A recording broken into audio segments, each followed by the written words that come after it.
The content in this magazine could contain references of topics and difficult subject matter that may be triggering. Please honor yourself, inner knowing, and proceed with whatever help or guidance you feel is intuitively aligned.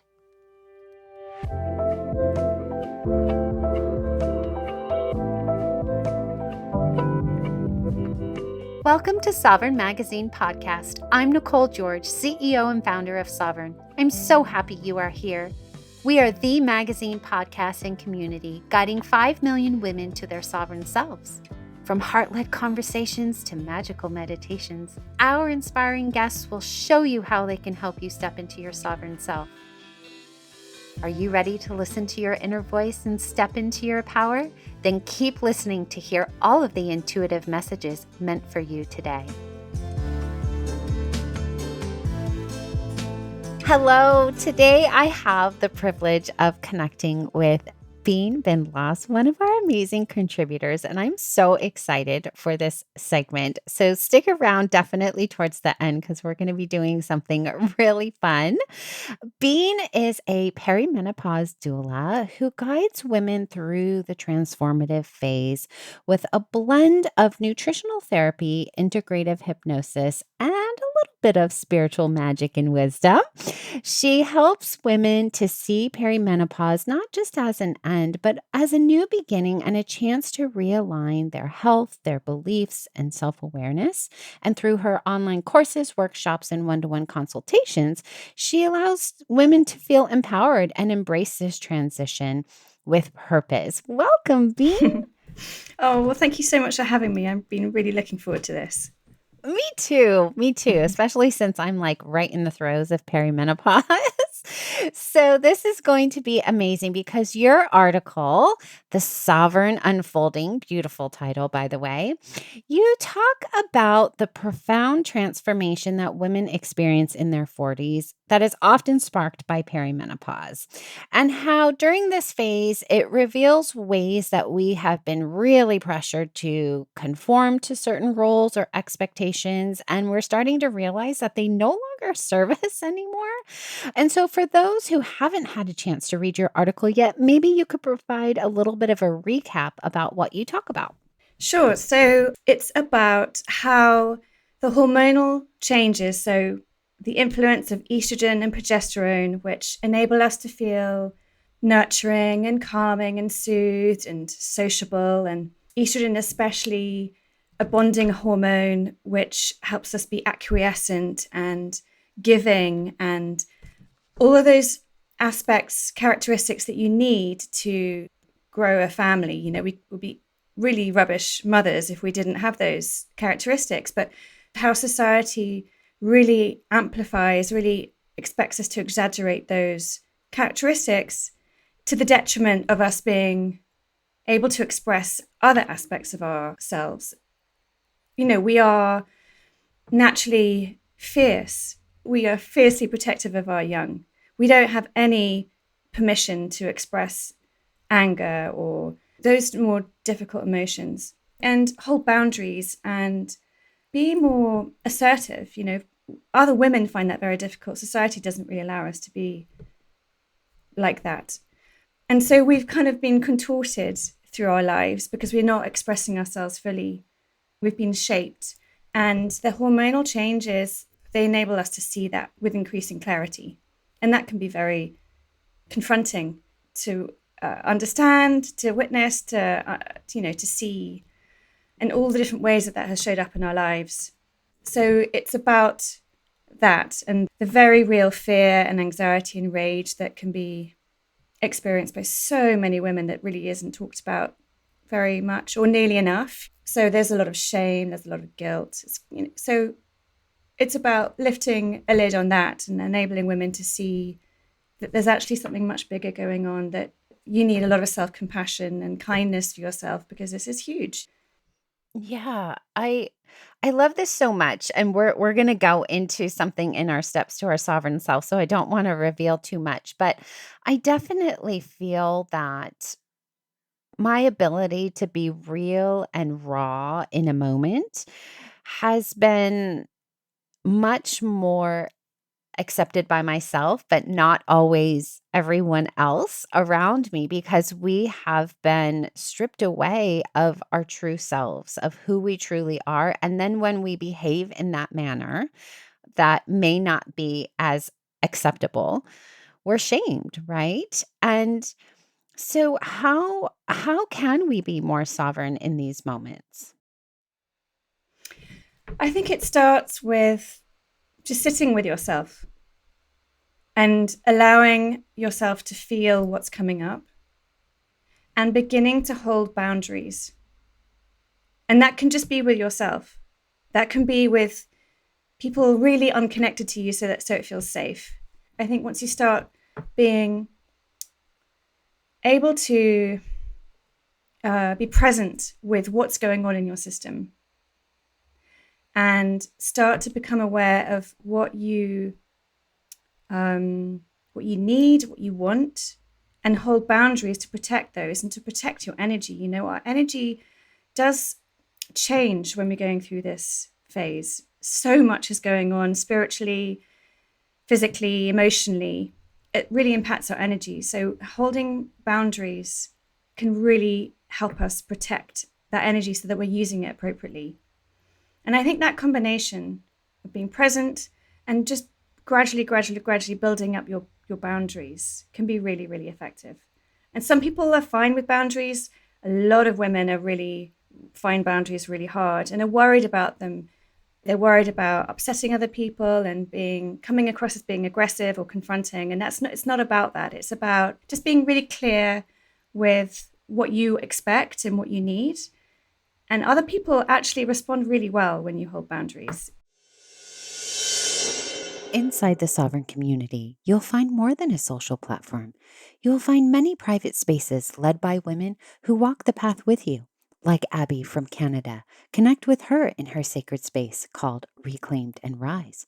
Step into the Maven Haven with Ebony from the UK, or join the Open Heart Collective with Bonnie from the US. These are just some of the soul sanctuaries curated by conscious women for conscious connection. Come find your space inside the Sovereign community today.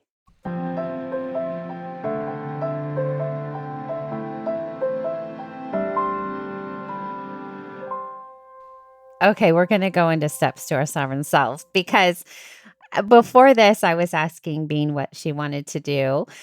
And I said, well, we can do a little role playing. Do you want me to pretend to be a certain type of client? She said, no, be your authentic self. I said, okay, I've got an example for you, Bean, here.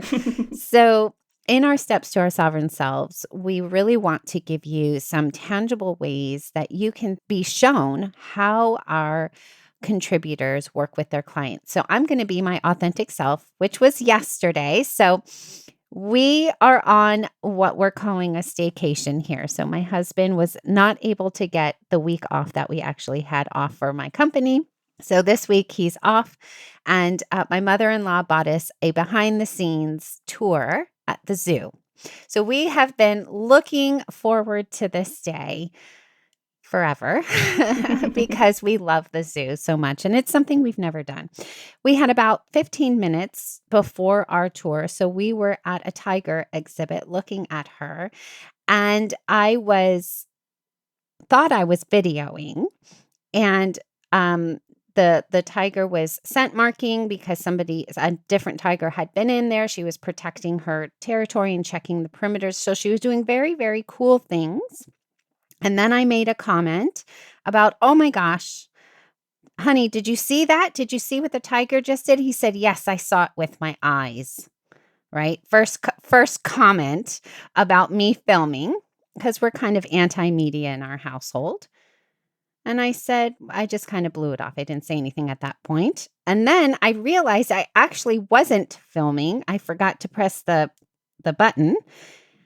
And then I said, oh, darn it, I missed it. I didn't get the filming. And he said, well, how long are you going to film? And I turned around and I snapped at him and I said, as long as I want. I'm enjoying my moment. And I stormed off and I went to where we were supposed to meet for the tour, which was a good about 4-minute walk. And I walked off. And my daughter's with my husband, of course. Anyway, so he comes up behind me and he says, "Are you really going to do this?" Now, me and my husband never, ever, ever fight, ever, because we are just so compatible. But I'm going to tell you why I think I had this raging moment. So he hugs me and he says, "Oh, honey, are you really going to do this? We were really looking forward. Like, I didn't mean anything by it." And I said, "Not just once, twice. You made a comment. I'm enjoying myself, right?" So I had a complete meltdown in the zoo. But you said about like being present in the moment, in the feelings. I gave myself about 15 minutes to really be upset. Like, I was really upset. Like, how dare you tell me how to enjoy my moment? And whatever that means to you, it means something to me. But I realized this week we have been cooking. I'm a celiac, and we've been cooking all sorts of food that I don't normally eat. I don't eat rice. I don't eat a lot of grains, and I don't eat sugar. And we went to a gluten-free vegan place and bought some goodies for me because it's something I never have. And I think that played a huge role. So I would love to know your thoughts around this moment, around this rage. We end up having a beautiful time and it all resolved. But for a woman who's experiencing rage in the moment, I held my boundary. I told him, no, that was not acceptable. I'm not going to accept this. And I let him sit in it for about 15 minutes. Wow. I think that's amazing that you were exactly doing what what I think women should do. Okay. So what I would be thinking here is, so you've had some food changes preceding this experience situation. I would be curious to know, and only share what you feel like sharing, but I would be curious to know where you are in your cycle if you're still having menstrual cycles. So that's a really great question. And I wish I could tell you that because my periods are all over the place. 1 minute, I am having periods where my period is 10 days long. And then 8 days later, I have another one. Or sometimes I'll go 30 days in between and maybe have some breakthrough bleeding. So it's all over the place. And where I am in my cycle right now is I'm just after ovulation. So I'll be coming up on another period.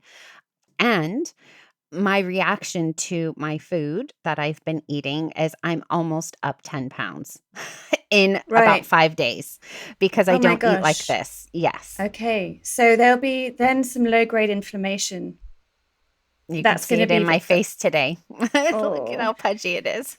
So that's going to be aggravating your system for sure. And I'd be wondering about your blood sugar handling massively impacting your mood, whether you had a good enough breakfast that morning, and maybe you didn't ovulate, so you're not producing progesterone, which is our nature's natural stress buffer. And that happens a lot in perimenopause. We don't ovulate. We still have periods because the uterine lining still has to shed, but we increasingly don't ovulate. So we don't have that natural stress buffer, that soothing, calming hormone that also helps us sleep really well. So I think that's the kind of thing that I would be thinking about.